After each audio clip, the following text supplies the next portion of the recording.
Hi, welcome to Sudhi's kitchen. நம்ம இன்றைக்கி பார்க்க போகிறது ஒரு சூப்பரான சிம்பிளான ரெசிபி தான். ஆமாங்க, இந்த மரவள்ளி கிழங்கு வச்சு தான் ஒரு சூப்பரான புட்டு செய்ய போகிறோம். அது எப்படி செய்யலாம் அப்படிங்கிறத நம்ம சூப்பராக பார்க்கலாம். ரொம்ப சிம்பிளான ரெசிபி. 10 நிமிஷத்தில் நம்ம இதை செஞ்சு முடிச்சிடலாம்.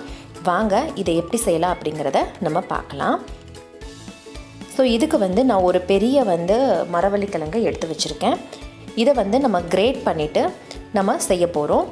அதே மாதிரி நான் முந்திரியை நல்லா நெய்யில் வறுத்து வச்சுட்டேன். இது ஆப்ஷனல் தான், உங்களுக்கு வேணும்னா சேர்த்துக்கலாம்.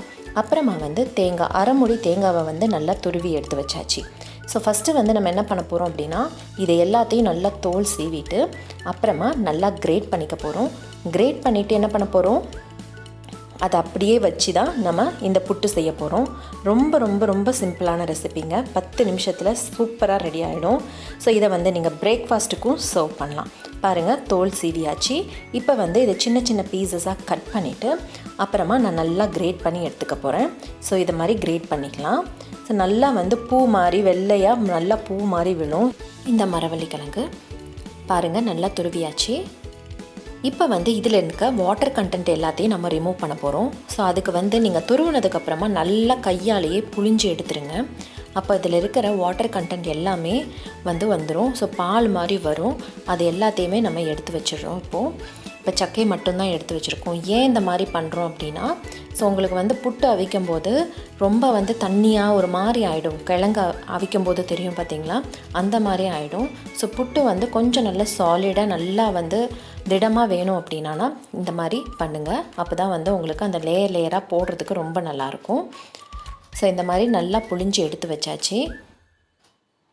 ஸோ இந்த டேப்பியோக்கா வாட்டரை நீங்கள் வேறு எதுலையாவது சப்பாத்தி பிசையும் போதோ அதில் கூட நீங்கள் பிசையலாம். அதில் கூட நீங்கள் ஊற்றிக்கலாம். ஸோ டிஸ்கார்ட் பண்ணணும்னு அவசியமே கிடையாது.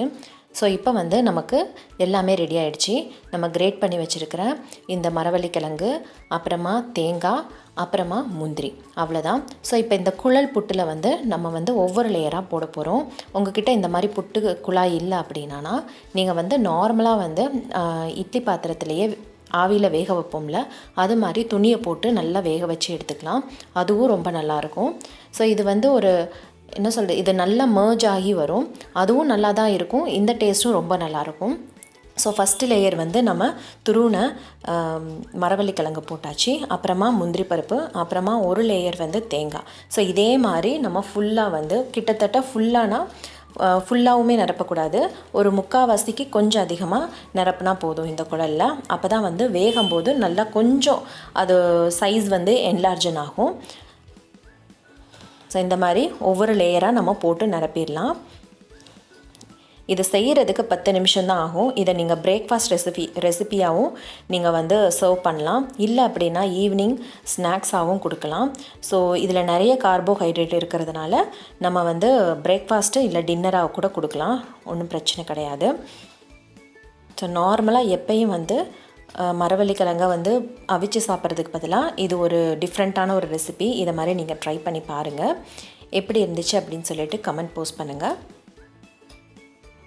ஸோ இப்போ நிரப்பியாச்சு. இப்போ இதில் நல்லா ஆவி வந்துருச்சு. இப்போ இதை நம்ம வச்சாச்சு. இது ஒரு 7 மினிட்ஸ் ஆகும். அதுக்கப்புறம் ரெடி ஆகிடும்.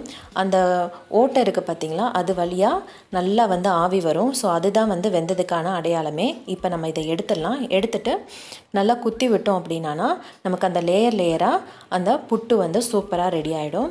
ஸோ இந்த மாதிரி பண்ணும்போது ரொம்ப நல்லா இருக்குங்க சாப்பிட்றதுக்கு. இதில் நீங்கள் சர்க்கரையோ இல்லை நாட்டு சர்க்கரையோ போட்டு சாப்பிட்லாம். ஸோ சர்க்கரை ஹெல்த்தியர் ஆப்ஷன் கிடையாதுன்னு நினைக்கிறவங்க நாட்டு சர்க்கரை இல்லை வெல்லம் எது வேணாலும் கலந்து சாப்பிட்லாம். அவ்வளோ அருமையாக இருக்கும். நீங்களும் செஞ்சு பாருங்கள். ரொம்ப ஈஸியான ரெசிபி தான். 10 மினிட்ஸில் அதுவும் ரொம்ப ஹெல்த்தியாக நம்ம குழந்தைங்களுக்கு ஒரு பிரேக்ஃபாஸ்ட்டோ இல்லை ஒரு ஸ்நாக்கோ ரெடி பண்ணி கொடுக்கலாம் அப்படின்னா அது ரொம்ப நல்ல விஷயந்தான். பாருங்கள், அவ்வளோதான், ரெடி ஆகிடுச்சு. இதை உங்களுக்கு விருப்பமான சர்க்கரையோடு நீங்கள் சர்வ் பண்ணலாம். ஓகே, உங்களுக்கு இந்த வீடியோ பிடிச்சிருக்குன்னு நம்புகிறேன். பிடிச்சிருந்தா என்னோட சேனலை சப்ஸ்கிரைப் பண்ணுங்கள், லைக் பண்ணுங்கள், ஷேர் பண்ணுங்கள். Until then, bye from Sudhi's Kitchen.